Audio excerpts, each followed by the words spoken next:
Basic mathematics and science तुम्हारे जन्य स्वागत। আমি শ্রী শুভঙ্কর রাজবংশী। আজকে আমাদের টপিক হচ্ছে পরমাণুবাদ ও মৌলের প্রাথমিক ধারণা। তো শুরু করা যাক। তো আমাদের আজ যেটা প্রথম কথা হচ্ছে সেটা পরমাণু। পরমাণুটা কি? পরমাণু প্রথম নামকরণ করেন ভারতীয়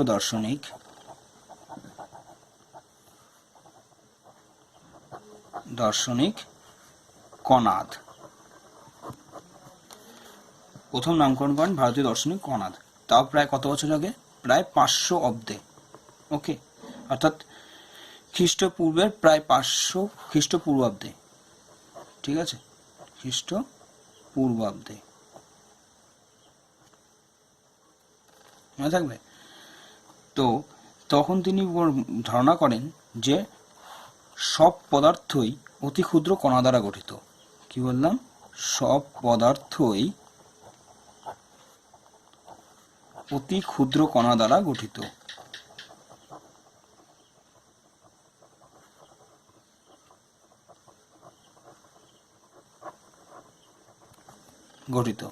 তিনি প্রথম এই উক্তিটি উল্লেখ করেন। তিনি এই ক্ষুদ্রতম কণাগুলোকে তিনি নাম দেন পরমাণু। ওকে, পরবর্তীকালে গ্রিক দার্শনিক লিউকিপ্পস আর ডিমোক্রিটাস এদের নামকরণ সম্বন্ধে আলোচনা করেন। তো পরমাণু সম্বন্ধে সব থেকে গুরুত্বপূর্ণ মতবাদ দেন বিজ্ঞানী জন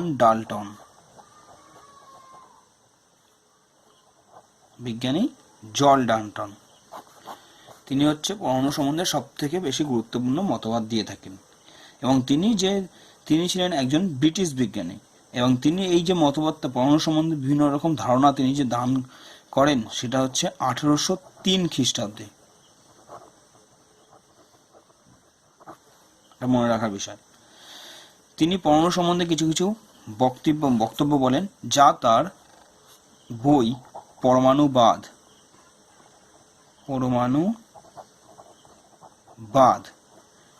ওকে, এই বইটাতে তিনি লিপিবদ্ধ করেন। অথবা অনেক সময় এটাকে বলা হয় ডাল্টনের পরমাণুবাদও বলা হয়ে থাকে, বা পরমাণু তত্ত্ব বলা হয়ে থাকে। মনে থাকবে। তো এবার এক একজনের বইতে এক এক রকম থাকতে পারে, পরমাণুবাদ, কখনো পরমাণু তত্ত্ব, এটসেট্রা এটসেট্রা।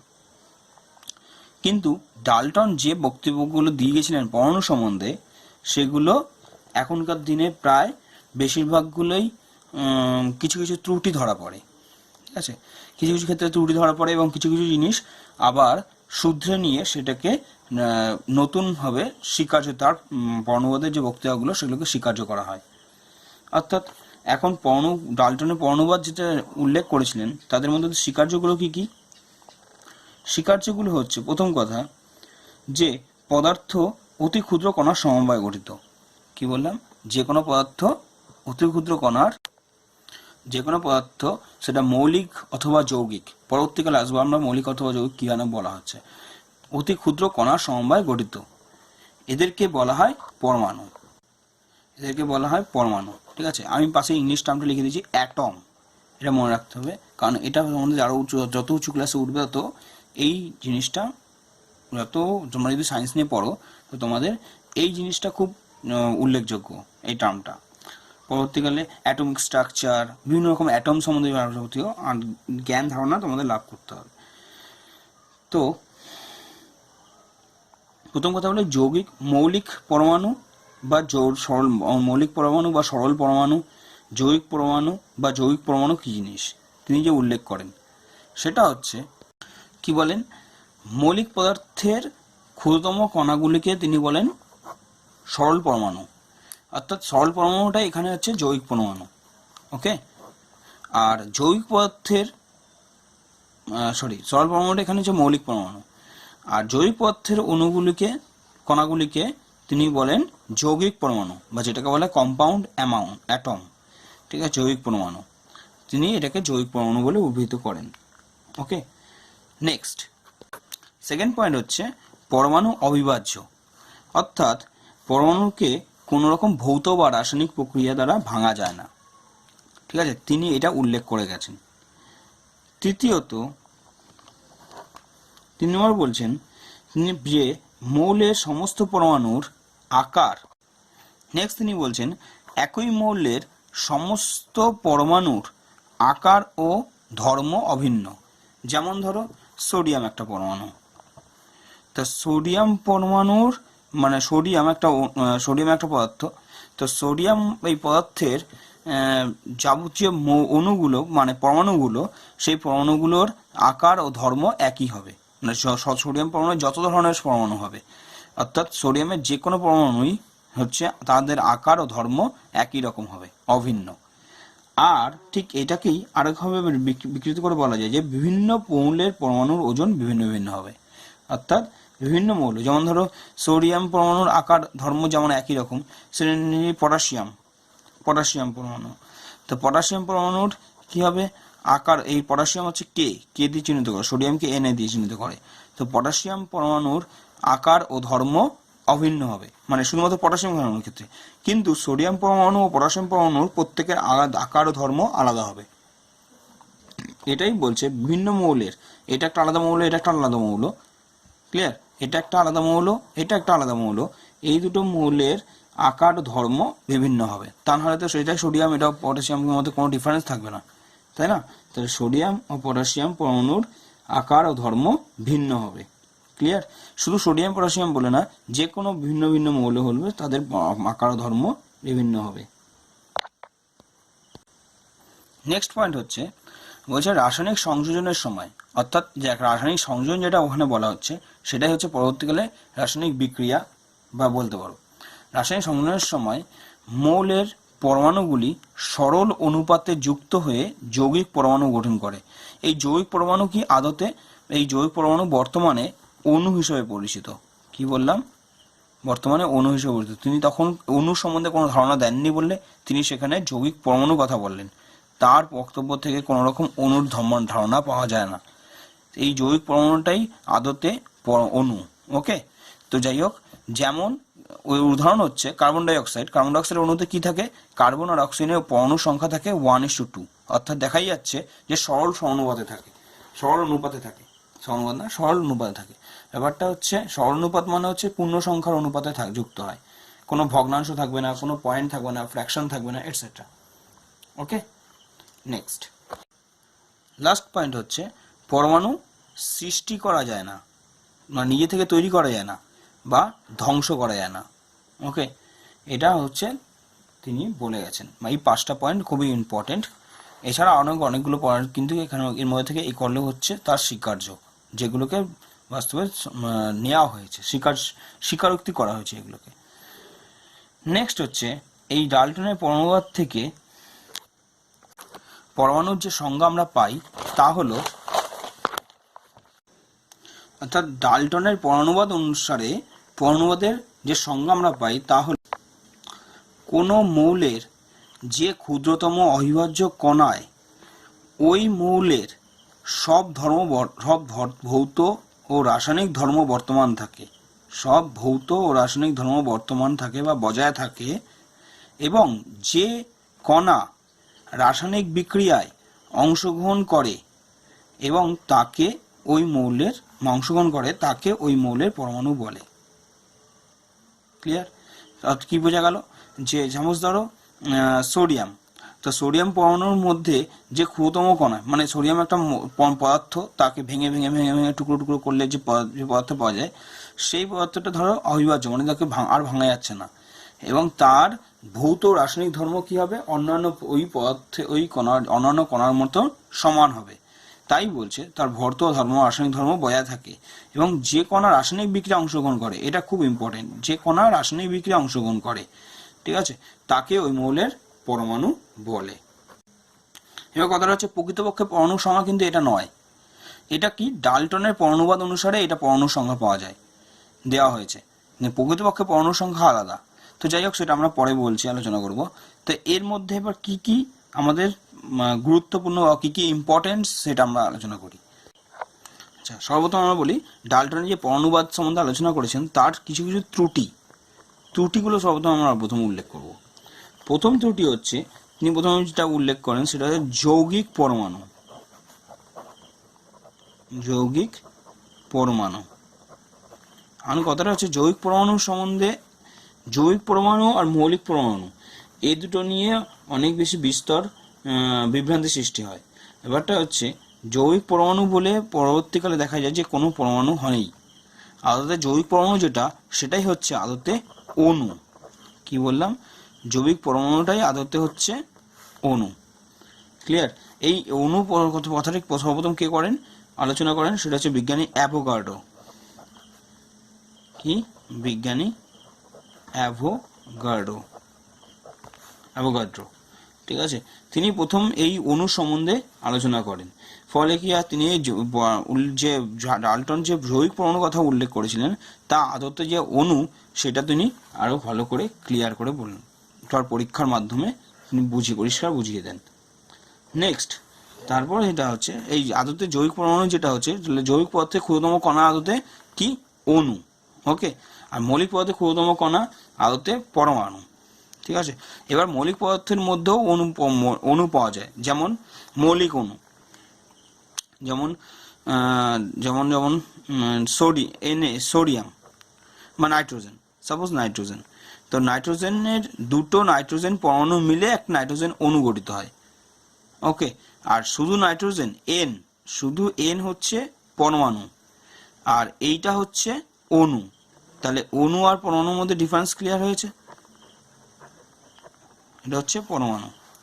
ওকে, আর এটা হচ্ছে অণু। দুটো নাইট্রোজেন পরমাণু পরপর যুক্ত হয়ে গিয়ে অণু গঠন করে। তিনি যৌগিক পরমাণু বলে উল্লেখ করেছিলেন, কিন্তু সেটা আদতে হচ্ছে অণু। ক্লিয়ার? নেক্সট তিনি বলেন, আচ্ছা এগুলো কিন্তু ত্রুটি। আচ্ছা, এর আগে পর্যন্ত যেগুলো লিখেছি সেগুলো প্রত্যেকটা প্রথমে খাতায় লিখে নেবে। ঠিক আছে, এইটা লেখার কারণে এটা আমি সেখানে বিস্তার আলোচনা করছি, এটা নিজে বইতে ভালো করে দেওয়া আছে।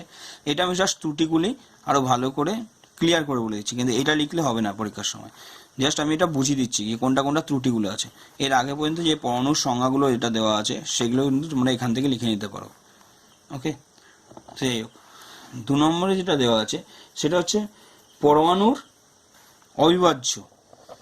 তিনি একটা কথা উল্লেখ করেছিলেন, সেটা হচ্ছে পরমাণু অবিভাজ্য।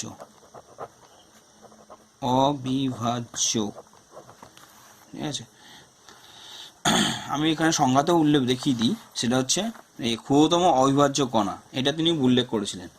কিন্তু এখানে প্রকৃতপক্ষে দেখা যায় যে পরমাণু পরবর্তীকালে বিভিন্ন পরীক্ষা নিরীক্ষা করে দেখা যায় যে পরমাণু অবিভাজ্য নয়।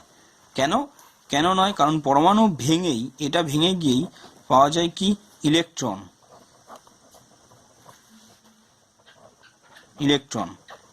এটা ভেঙেই পাওয়া যায় প্রোটন, নিউট্রন, মেসন, এছাড়াও ইত্যাদি ইত্যাদি আরো অনেক কণা। ওকে, এবার হ্যাঁ, নিউট্রিনো আরো বলে দিলাম, এরকম অনেক কণা পাওয়া যায়। তো এবারটা হচ্ছে তোমরা মেনলি যে প্রধান 3টি কণা পাওয়া যায় সেটা হচ্ছে এই 3টে: ইলেকট্রন, প্রোটন, নিউট্রন। ওকে, নিউট্রন। তো এই 3টি প্রধান কণা আমাদের পাওয়া যায়, নিউট্রন। ঠিক আছে, ইলেকট্রন, প্রোটন, নিউট্রন। আর এগুলো পাওয়া যায় খুব অল্প পরিমাণে স্বল্প মাত্রায় পাওয়া যায়। তো নেক্সট, ক্লিয়ার? তাহলে এর থেকে বোঝা যায় যে পরমাণু অবিভাজ্য নয়, পরমাণুকে ভাঙা যায়। ক্লিয়ার? তাহলে এটাও তার একটা দ্বিতীয় ত্রুটি। নেক্সট, ডাল্টনের মতে পরমাণুকে সৃষ্টি বা ধ্বংস করা যায় না। ঠিক আছে, ডাল্টনের মতে এটা কি বলা হয়েছে? পরমাণুকে সৃষ্টি বা ধ্বংস করা যায় না। কিন্তু প্রকৃতপক্ষে বর্তমানে পরমাণুকে ভেঙে, অর্থাৎ নিউক্লিয় বিক্রিয়ার মাধ্যমে এক মৌলের পরমাণুকে অন্য মৌলের পরমাণুতে রূপান্তরিত করা যায়। কি বললাম, বোঝা গেল? এক মৌলের পরমাণুতে অন্য মৌলের, কিন্তু বর্তমানে লিখে দিচ্ছি, কিন্তু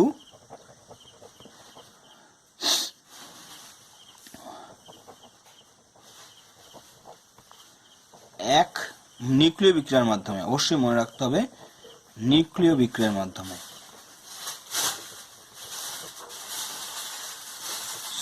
নিউক্লিয় বিক্রিয়ার মাধ্যমে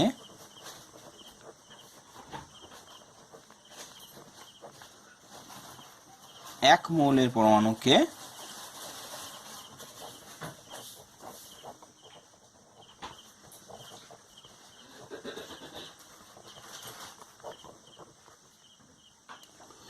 কৃত্রিম উপায়ে অন্য মৌলের পরমাণুতে রূপান্তরিত করা যায়। কৃত্রিম উপায়ে অন্য মৌলের পরমাণুতে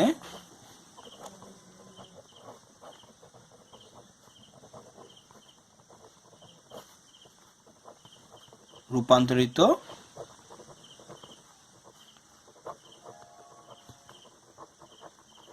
করা যায়। ওকে, অবশ্য তাহলে কোন বিক্রিয়ার মাধ্যমে? তাহলে এটা থেকে ক্লিয়ার যে পরমাণুকে সৃষ্টি বা ধ্বংস করা যায়, অর্থাৎ নতুন পরমাণু সৃষ্টি করা যায়। সেটা কোন বিক্রিয়ার মাধ্যমে? নিউক্লিয় বিক্রিয়ার মাধ্যমে। কোন বিক্রিয়া? নিউক্লিয় বিক্রিয়ার মাধ্যমে পরমাণুকে এক পরমাণু থেকে অকৃত্রিম উপায়ে অন্য পরমাণুতে রূপান্তরিত করা যায়।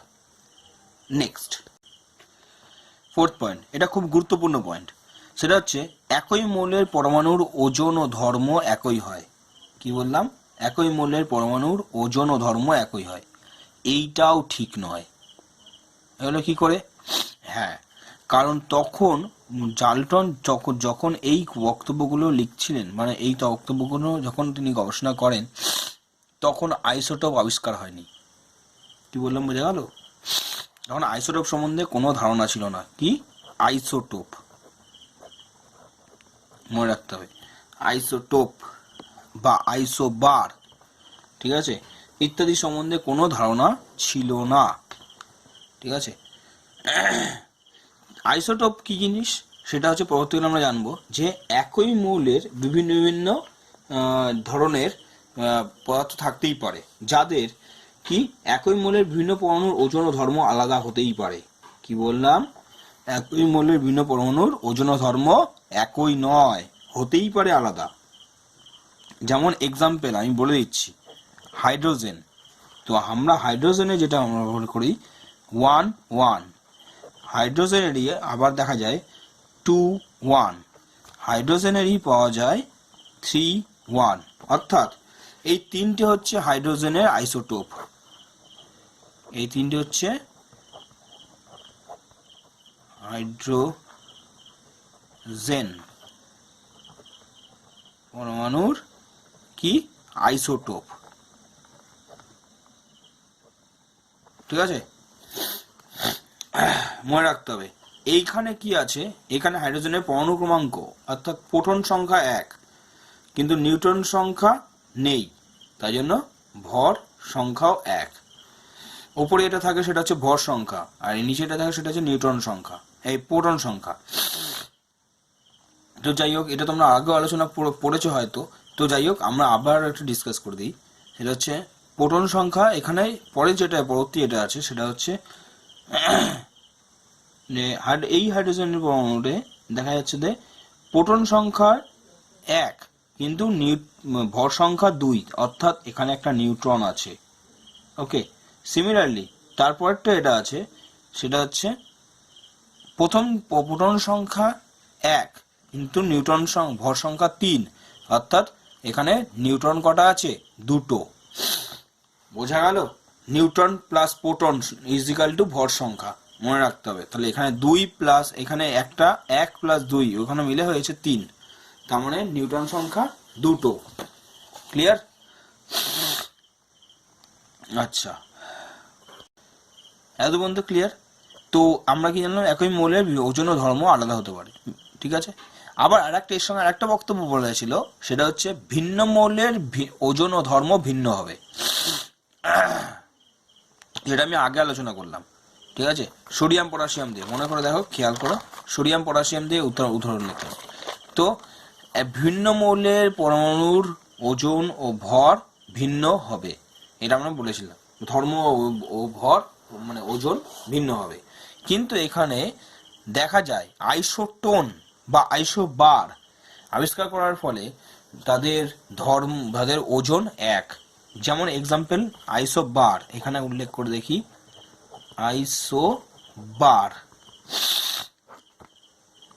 আইসোবার আবিষ্কার করার ফলে, যেমন এক্সাম্পল একটা বলি, আর্গন। ঠিক আছে। আর্গন হচ্ছে, আর্গনের প্রোটন সংখ্যা 18, ভর সংখ্যা 40। ঠিক এরকমই আর একটা পরমাণু পদার্থ পাওয়া যায়, এটা আর্গনের একটা আইসোটোপ, ঠিক আছে। আচ্ছা, ঠিক আর একটা এরকমই পাওয়া যায়, সেটা হচ্ছে ক্যালসিয়াম Ca, যার প্রোটন সংখ্যা কত 20 কিন্তু ভর সংখ্যা 40। দেখা যায় যে এর ভর একই, দুটোই 40, আর্গনেরও 40 40, ক্যালসিয়ামেরও 40 40। তা দুটো কিন্তু ভিন্ন ভিন্ন মৌল, কিন্তু তাদের ভর সংখ্যা একই।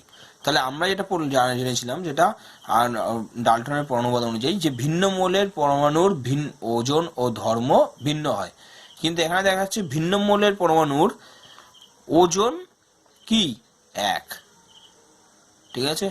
তাহলে ধর্মটা সারা আলাদা হতে পারে, কিন্তু ওজনটা এক পাচ্ছি। আচ্ছা, তাহলে এটাও একটা ত্রুটি। নেক্সট, তাহলে আমি এবার এই যেগুলো তো ত্রুটি প্রত্যেকটা, তাহলে আমি এবার সংগঠিত মানে যেটা আধুনিক গবেষণা অনুযায়ী ডাল্টনের পরিমার্জিত রূপটা আমি পরপর বলে যাই, তোমরা লিখতে থাকো, ঠিক আছে। আমি যেটা বলছি সেটা শুনে নিয়ে ভিডিওটা পজ করে প্রত্যেকটা লিখতে থাকবে, ওকে। প্রথম কথা হচ্ছে, প্রথম পয়েন্ট, পরমাণু বিভাজ্য। ফার্স্ট পয়েন্ট, পরমাণু বিভাজ্য, ওকে, লিখে নাও, পরমাণু বিভাজ্য। বিজ্ঞানের মৌলিকগত গবেষণা অনুযায়ী ইলেকট্রন, প্রোটন, নিউট্রন ইত্যাদি ক্ষুদ্র ক্ষুদ্র কণা সমন্বয়ে পরমাণু গঠিত, okay. First point clear. Second, কোনো একই মৌলের, কি বললাম, একই মৌলের পরমাণুগুলোর রাসায়নিক ধর্ম সদৃশ হলেও বা একই রূপ হলেও ভৌত ধর্ম ভিন্ন ভিন্ন হতে পারে।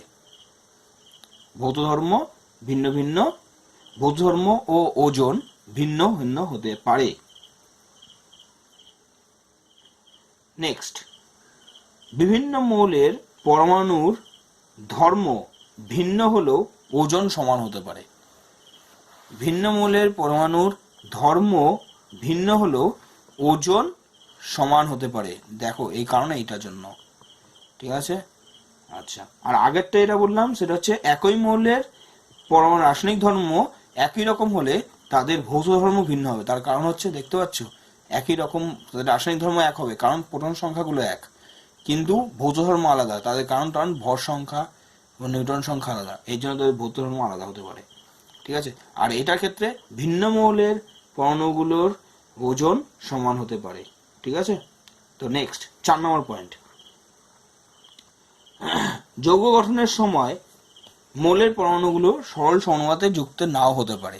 আমি এটা উল্লেখ করিনি এখানে, কারণ তোমাদের এটা এই সময় লাগবে না, আর উঁচু ক্লাসে উঠলে তোমাদের এটা লাগবে। তো যাই হোক, তোমরা এটা লিখে নিতে পারো, যৌগ গঠনের সময় ভিন্ন মৌলের পরমাণুগুলি পূর্ণ সংখ্যার সরল অনুপাতে যুক্ত নাও হতে পারে। অর্থাৎ পরবর্তীকালে দেখা গেছে যে পরমাণুগুলো ভিন্ন ভগ্নাংশ রূপেও যুক্ত হতে পারে, ঠিক আছে। তাই জন্য ভিন্ন মৌলের যৌগ গঠনের সময় পরমাণুর মৌলগুলি পূর্ণ সংখ্যা সরল অনুপাতে নাও যুক্ত হতে পারে, ওকে। আচ্ছা, আর গুরুত্বপূর্ণ লাস্ট পয়েন্টটা হচ্ছে, পরমাণু কি, ওই যেটা সৃষ্টি বা ধ্বংস করা যায় না, এটা ছিল। তো এখানে আমরা জানি যে পরমাণু সৃষ্টি বা ধ্বংস করা যায়। কি বললাম, পরমাণুকে সৃষ্টি বা ধ্বংস করা যায়। রাসায়নিক বিক্রিয়ার সাহায্যে পরমাণু সৃষ্টি বা ধ্বংস করা না গেলেও কৃত্রিম উপায়ে তেজস্ক্রিয় বিক্রিয়ার সাহায্যে পরমাণুকে সৃষ্টি, মানে একটি মৌলের পরমাণু অন্য মৌলের পরমাণুতে রূপান্তরিত করা যায়। আবার বলছি, লিখে নাও, যে পরমাণুকে সৃষ্টি বা ধ্বংস করা যায়। একটা হচ্ছে রাসায়নিক বিক্রিয়ার সাহায্যে পরমাণুকে সৃষ্টি বা ধ্বংস না করা গেলেও, রাসায়নিক বিক্রিয়ার সাহায্যে পরমাণুকে সৃষ্টি বা ধ্বংস না করা গেলেও কৃত্রিম তেজস্ক্রিয় বিক্রিয়া দ্বারা বিভিন্ন মৌলের বা বিক্রিয়া দ্বারা কোনো মৌলের একটি পরমাণুকে বা কোনো মৌলের পরমাণুকে অন্য একটি মৌলের পরমাণুতে রূপান্তরিত করা সম্ভব। ক্লিয়ার? আচ্ছা, নেক্সট, এবার যেটা আসছে সেটা হচ্ছে গেল-লুসাকের ধারণা। পরবর্তী যেটা আসছে সেটা হচ্ছে গেল-লুসাকের গ্যাস আয়তন সূত্র। ওকে, তো এটা কি? প্রথম কথা হচ্ছে গেল-লুসাক কি? গেল-লুসাক হচ্ছে একজন বিজ্ঞানী, তিনি অ্যাটম মানে অণু সম্পর্কে আর বিভিন্ন রকম আলোচনা করেন, মানে অণু সম্পর্কে বিভিন্ন তার ধারণা বক্তব্য রাখেন। তিনি একজন ফরাসি বিজ্ঞানী। ওকে, আর তিনি এই বিভিন্ন রকম গ্যাসীয় বিক্রিয়া নিয়ে বিভিন্ন বিভিন্ন পরীক্ষা নিরীক্ষা করেন। তো যাই হোক, প্রথম কথা হচ্ছে তার প্রথম বক্তব্য হচ্ছে যেসব বিক্রিয়া বা বিক্রিয়ক পদার্থগুলি গ্যাসীয়, প্রথম কথা হচ্ছে যেসব বিক্রিয়ায় বিক্রিয়ক ও বিক্রিয়াজাত পদার্থগুলি গ্যাসীয় তাদের গ্যাসীয় বিক্রিয়া বলা হয়। কি বললাম? তাদের যে বিক্রিয়াটা তাকে বলা হয় গ্যাসীয় বিক্রিয়া। মনে থাকবে। এবার এই গ্যাস আয়তন বিক্রিয়া সম্বন্ধে, মানে গ্যাসের তিনি বিক্রিয়া করার সময় তিনি একটা কথা উল্লেখ করেন, সেটা হচ্ছে সমচাপ ও উষ্ণতার কথা উল্লেখ করে থাকেন। ঠিক আছে, তো মনে রাখতে হবে এই সমচাপ উষ্ণতা হচ্ছে তার যে সূত্রটা, তার ধ্রুবক হচ্ছে সমচাপ আর উষ্ণতা। মনে থাকবে। তার সূত্রটি, বক্তব্যটা কি? তো সূত্রটি মেনলি যেটা হবে সেটা হচ্ছে, আমি লিখি সূত্রটা কি। সূত্রটা হচ্ছে গ্যাসীয় বিক্রিয়ায়, মানে যে বিক্রিয়াটা গ্যাসীয় বিক্রিয়া কাকে বলে? যদি বলা হয় যে বিক্রিয়ায় বিক্রিয়ক ও বিক্রিয়াজাত পদার্থ গ্যাসীয় হবে। তো যাই হোক, গ্যাসীয় বিক্রিয়ায় অংশগ্রহণকারী বিক্রিয়ক গ্যাসগুলি সমচাপ, বিক্রিয়ক গ্যাসগুলি যারা বিক্রিয়া অংশগ্রহণ করছে, সাপোজ ধরে নাও এ একটা গ্যাস আর বি একটা গ্যাস, এরা বিক্রিয়া অংশগ্রহণ করছে, তবে এই বিক্রিয়া অংশগ্রহণ করার পর সি গ্যাস উৎপন্ন হলো, তাহলে এ বি হচ্ছে বিক্রিয়ক। মনে থাকবে, এ হচ্ছে বিক্রিয়ক, বিও হচ্ছে বিক্রিয়ক। এই বিক্রিয়ক অংশগ্রহণ করে সমচাপ উষ্ণতায়। তা উষ্ণতাটা কি থাকবে? সমান থাকবে, ও চাপটাও মানে সমচাপ উষ্ণতায় মনে হচ্ছে একটা ফিক্সড। তো তাদের আয়তনের সরল সমানুপাতে বিক্রিয়া করে, অর্থাৎ সরল সমানুপাতে মানে মানে পূর্ণ সংখ্যার অনুপাতে বিক্রিয়া করবে। সরল সমানুপাতে বিক্রিয়া করে এবং বিক্রিয়াজাত পদার্থ যদি গ্যাসীয় হয়, অর্থাৎ যেটা পড়লো সি হচ্ছে বিক্রিয়াজাত পদার্থ, বিক্রিয়াজাত পদার্থ, বিক্রিয়াজাত। ঠিক আছে, মানে বিক্রিয়ার ফলে যে পদার্থটা উৎপন্ন হয় সেটা পদার্থগুলোকে বলা হয় বিক্রিয়াজাত পদার্থ। তো বিক্রিয়াজাত পদার্থ যদি গ্যাসীয় হয়, মানে সিটাও যদি গ্যাসীয় পদার্থ হয়, তাহলে সমচাপ ও উষ্ণতায়, মানে যা বিক্রিয়া ছিল, যা ওই অবস্থায় যে অবস্থায় বিক্রিয়া করছিল সেই অবস্থাতেই সমচাপ ও বিক্রিয়ায় উষ্ণতায় বিক্রিয়াজাত পদার্থের আয়তনও বিক্রিয়ক পদার্থগুলি আয়তনের সঙ্গে সরল সমানুপাতে থাকবে। অর্থাৎ এই দুটোর আয়তনের সমানুপাত হবে এর সঙ্গে আয়তনের সমানুপাতের সঙ্গে সমান হবে। মনে থাকবে। সাপোজ ধরো সি এর সঙ্গে আরেকটা পদার্থ উৎপন্ন হচ্ছে ডি, তবে সি আর ডি এর অনুপাত, পদার্থগুলির অনুপাত এ আর বি এর অনুপাতের সঙ্গে সরল সমানুপাতে হবে। মনে থাকবে। তো যাই হোক, এত পর্যন্ত ক্লিয়ার। যেমন এক্সাম্পল, আমি একটা এক্সাম্পল বলে দিচ্ছি। Suppose hydrogen chloride H2Cl2। ঠিক আছে, প্রথম কথা হচ্ছে হাইড্রোজেন আর ক্লোরিন, এই দুটো গ্যাস পরস্পর যুক্ত হয়ে বিক্রিয়া করলো। বিক্রিয়া করাতে এবার যে গ্যাসটা উৎপন্ন সেটা হচ্ছে HCl গ্যাস উৎপন্ন হলো। HCl গ্যাস কটা উৎপন্ন হলো? এবার কথা হচ্ছে হাইড্রোজেন কটা? দুটো। তাহলে HCl গ্যাস কটা উৎপন্ন হবে? দুটো উৎপন্ন হবে। ওকে, দুটো উৎপন্ন হলে তার মানে এটাকে বলতেই পারি যে বা 2HCl, এটাকে লিখতেই পারি। হ্যাঁ, তো এখানে কথাটা হচ্ছে হাইড্রোজেন গ্যাস কত আয়তন নেওয়া হয়েছিল? দুই আয়তন। ঠিক আছে, আচ্ছা, বা দুই আয়তন যদি বলা হয় তাহলে, বা যদি ওরকম না আনা হয়, যদি এটাকে এক আয়তন হিসেবে আলোচনা করা হয়, তাহলে এক আয়তন হাইড্রোজেন গ্যাস নেওয়া হয়েছে, আচ্ছা, এক আয়তন ক্লোরিন গ্যাস নেওয়া হয়েছে। এবার এরা পরস্পর বিক্রিয়া করে তাহলে কত আয়তন উৎপন্ন হলো? এটার এক যুক্ত হয়ে কত আয়তন হলো? দুই আয়তন। দেখা যাচ্ছে এখানে দেখো কত আয়তন হয়েছে। ক্লোরিন গ্যাস, হাইড্রোজেন ক্লোরাইড যে গ্যাসটা হয়েছে উৎপন্ন হয়েছে সেটা কত আয়তন হয়েছে? দুই আয়তন। তাহলে আমার যে অনুপাতটা হবে সেটা সরল অনুপাত, মানে কিরকম টাইপের? 1:1:2 এইরকম সরল অনুপাতে থাকবে। মানে এর সঙ্গে এটা বিক্রিয়া হলো, যা উৎপন্ন হলো সে 2। সেটা 1:1:2। ক্লিয়ার হয়েছে? তাহলে এদের এইটাই বলা হয়েছে এখানে। ক্লিয়ার? তো যাই হোক, এত পর্যন্ত আলোচনা হলো। নেক্সট দিন আমি আরো মৌলের ধারণা সম্বন্ধে আরো বেশি আলোচনা করা হবে। অনুপরিবাদ অর্থাৎ কি করে মৌলের ধারণা মানে মিন্স অণু পরিমাণ কি করে আসলো ইত্যাদি, মৌলের ধারণা। ওকে, এটা ভালো করে পজ করে করে প্রত্যেকটা জিনিসগুলো শোনো, আর আমি যে জিনিসগুলো লিখে দিই সেগুলো ভালো করে লেখো। এই বিশেষ করে এই সংজ্ঞাটা লেখো, তোমাদের লাগতে পারে, খুব ইম্পর্টেন্ট। তোমাদের এইভাবে থাকতে পারে সংজ্ঞা বইতে, বা অন্যরকম তোমার যেটা সুবিধা মনে হয় তোমরা সেটা করো।